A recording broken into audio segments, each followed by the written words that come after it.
Hello friends, welcome to my YouTube channel. पिलामाने आज आम षष्ठ श्रेणीर अनुशीलनी 9.2 विषय आलोचना करवा।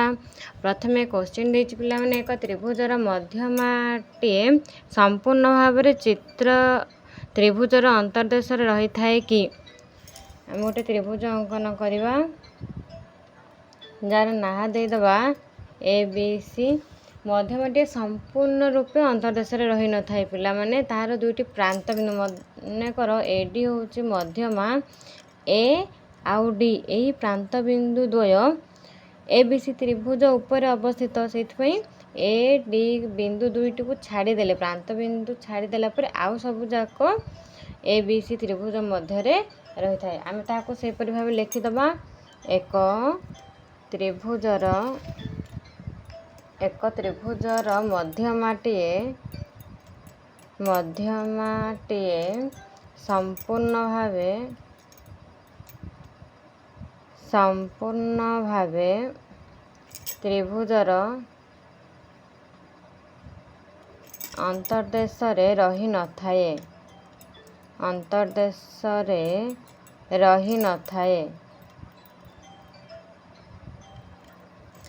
मध्यमा ए डी रो मध्यमार दुईटी प्रांत बिंदु को छाड़ी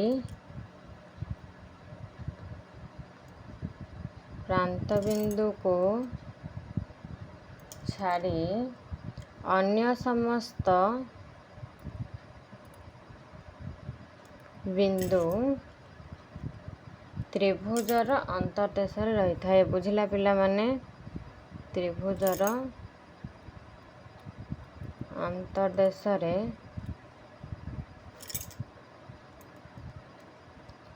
रही थाए।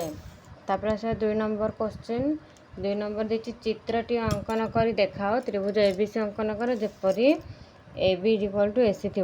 प्रथम हम गोटे रफ चित्र करदबा ए बी सी जैसे से देती A B equal to AC दे देछि।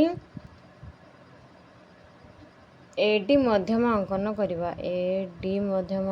करवा प्रोट्राक्टर साहाय्य ए डी बी रही कोणटा मापिबा पिला माने।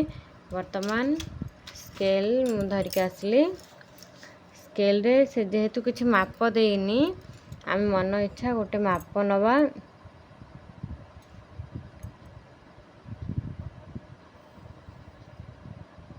गोटे माप नहीं गली तापर जेहेतु A B equal to AC देछि मु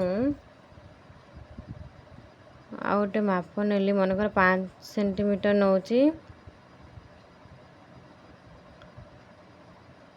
5 सेंटीमीटर को मु 8 रखी गोटे चाप 8 रखी अन्य एक चाप नेली एटा घुंचेबनी पिला माने भूल हो जिवो। आर ना दे देछि मु बी सी पाखे रखी गोटे चाप बी पाखे रखी गोटे चाप नब। तापर जेउठारे छेद हैला ताहाकू सी सहित जोग करिवो एवं बी सहित मध्य जोग करिवो। देख पिला माने मु एठे जोग करदेली तार ना ए देली। मध्यमा से अंकन करबा पई देछि मध्यमा आम अंकन कला बेले बी बिंदु रे रखी अधारु अधिक चाप नब। चाप नहीं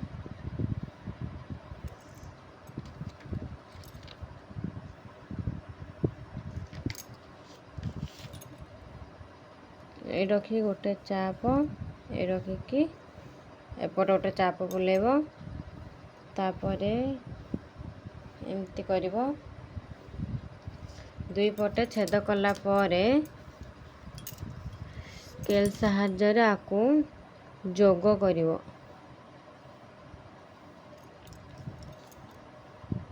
एटा सम द्विखंडक हैला पिला माने बीसी बाहु को मुठी सम द्विखंडक करली। जो रेखाखंड चली ताहाकू ए द्वारा जोग कर देख ये BC ବାହୁକୁ ଯେଉଁଠାରେ ଛେଦ କଲା ଏଠି ଛେଦ କଲା, ଆର ନାଁ ଦେଇଦେଲି ମୁଁ ଏଠି D। ଏ Dକୁ ଏ ସହିତ ଯୋଗ କରିବା ପାଇଁ ପଡ଼ିବ। ଯୋଗ କରିଦେଲା ପରେ ପ୍ରୋଟ୍ରାକ୍ଟର ସାହାଯ୍ୟରେ ଏଇ କୋଣଟାକୁ ମାପିବା। ଦେଖିବା ଆମର କେତେ ଆସୁଛି। ଏଇ BCକୁ ଦେଖ ପିଲାମାନେ 90 ଡିଗ୍ରୀ ଆସିଲା। ଯଦି 90 ଡିଗ୍ରୀ ଆସିଲା ତାହେଲେ ଏଇଟା ଠିକ୍ ଅଛି। ଆମେ ଏଠି ଲେଖିଦେବା therefore M angle ADB is equal to 90 degree. बुझिला पिलामाने। नेक्स्ट एटा होची क नंबर। वर्तमान आमे ख नंबर करिबा। ख नंबर रे question देची AB is equal to AC, AB is equal to AC। ता अर्थ एटा गोटे समद्विबाहु त्रिभुज हेइथिबो पिलामाने।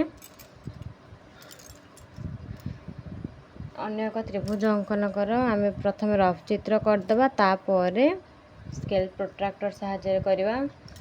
एठी A B C BE और CF मध्यम अंकन कर कही। एठी BE एवं CF मध्यम अंकन करवा। ए माप दुईटी को मापिबा केते कोण आसुची देखिबा। जेहेतु एठार मध्य किछि देई नाही, आमे एटा मन इच्छा नहीं जिबा पिला माने। एठी मु 5 सेंटीमीटर लेखा नहीं, एटा मु लेखि दउछि। मने कर एठी आमे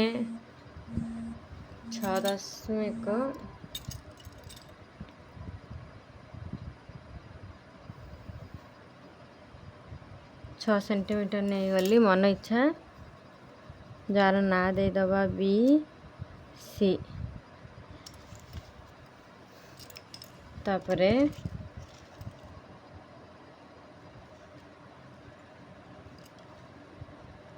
जीरो पाखे रखिबो। एटा मनकर 5 सेंटीमीटर लेखा नेले C पाखरे रखी 5 सेंटीमीटर रो गोटे चाप टाणिबो। तापरे B पाखरे रखी 5 सेंटीमीटर रो गोटे चाप टाणिबो। जेउठारे छेद हला ताकू C सहित एवं B सहित जोग करिवो। देख पिला माने एठी मु C सहित जोग कर देली। वर्तमान A सहित जोग कली, A को B सहित जोग कली। तापर से हमको मध्यम अंकन करिया पई देछि। 8 रखी अधारु अधिक चाप नबा। एठी गोटे चाप, एठी गोटे चाप टाणिबा। पुणी A पाखरे रखी गोटे चाप, एपटे गोटे उभय पार्श्व दुईटी चाप टाणिबा। सेमती A को B को समद्विखंड करिबा। एटा मध्य एठी गोटे चाप उभय पार्श्व रे टाण दबा। ए पाखरे रखी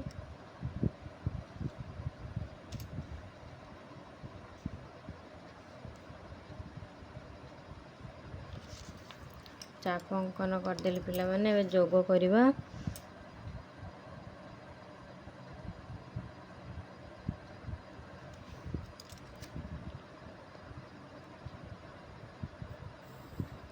समद्विखंडक हो सारा पर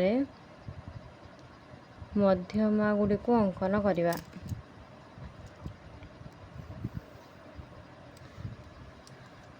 बुझिला पिला माने। एबे एटा AC एठी B सहित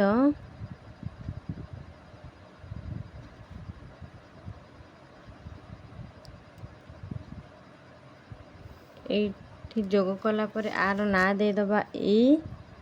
से परि भाबरे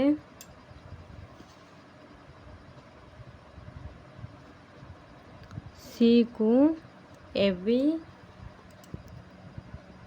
उपरिस्थ एक बिंदु आमे पाइचे, ताकू जोग कर दबा, जार ना दबा F। वर्तमान देख पिला माने BE ଆଉ CFର ମାପ ଏଇଟା 5 ସେମି ଆସୁଛି,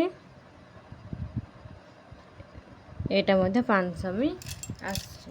ତା ଅର୍ଥ ଏଇଟା ଠିକ୍ ଅଛି। ଆମେ ଏଠି ଲେଖିଦେବା ଅଙ୍କିତ ମଧ୍ୟମା ଦୁଇଟିର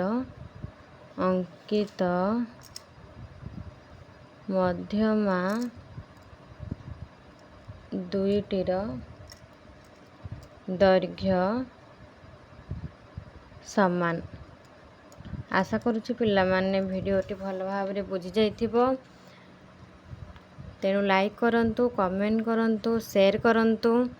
ନୂଆ ନୂଆ ଭିଡ଼ିଓ ଦେଖିବା ପାଇଁ ସବସ୍କ୍ରାଇବ୍ କରନ୍ତୁ। ରହିଲି, ଜୟ ଜଗନ୍ନାଥ।